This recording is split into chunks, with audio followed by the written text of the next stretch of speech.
போலாமா? இங்கேயா எங்கேயாவது ஒரு பக்கம் நிற்க. அட டேய், எங்கடா நிற்கணும்? கை நடுங்குது. கை நடுக்குதா? சரி பரவாயில்ல. கை நடுங்குனா தப்பு கிடையாது. கை நடுங்குனா இந்த வீடியோ ஹிட்னு அர்த்தம். என்ன ப்ரோ சொல்ற? நான் சொல்ல, ஆல்ரெடி வந்து கை நடுங்கி ஒரு படத்தை ஹிட் ஆக்குன ஒரு ஹீரோ சொல்லியிருக்காரு. அவருதான். கரெக்டாக சொல்றியப்பா. நியூஸ்குள்ளே போவோமா?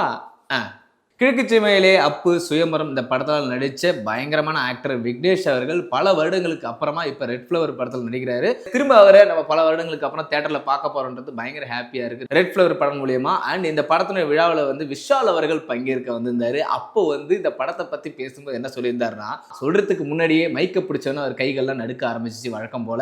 உடனே எல்லாரும் பயப்பட ஆரம்பிச்சிட்டாங்க. உடனே அவரே மைக்கில் என்ன சொல்லிட்டாருன்னா, பயப்படாதீங்க, இதே மாதிரி தான் மதராஜா படத்துலேயே எனக்கு ஆச்சு, பட் இருந்தாலும் அந்த படம் பயங்கர ஹிட் ஆச்சு, ஸோ அதனால இப்போவும் எனக்கு கை நடுங்குது, அதனால இந்த படம் பயங்கர ஹிட் ஆகுன்ட்டாரு. அதை வேற ஞாபகப்படுத்திட்டீங்க. நெஞ்சமெல்லாம் பொண்ணு அறக்கு தம்பி. என்ன கை நடுங்குனா படம் ஹிட் ஆகிடுமா?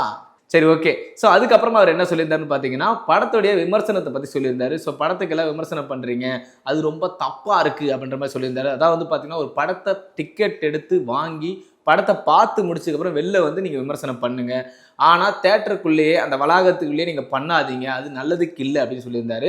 முதல் 3 நாட்கள் படத்துக்கு மிக முக்கியமான நாள் அப்படின்னு சொல்லி விஷால் அவர்கள் அறிவிச்சிருந்தாரு. இதெல்லாம் சொல்லும்போது நல்லா இருக்கு, ஆனால் கை நடுங்குனா படம் ஹிட் ஆகும்னு சொல்லும்போது வருத்தமாக இருக்கா இல்லையா விஷால் அவர்களே? சிரிக்கிறானி வெக்கமா இல்ல?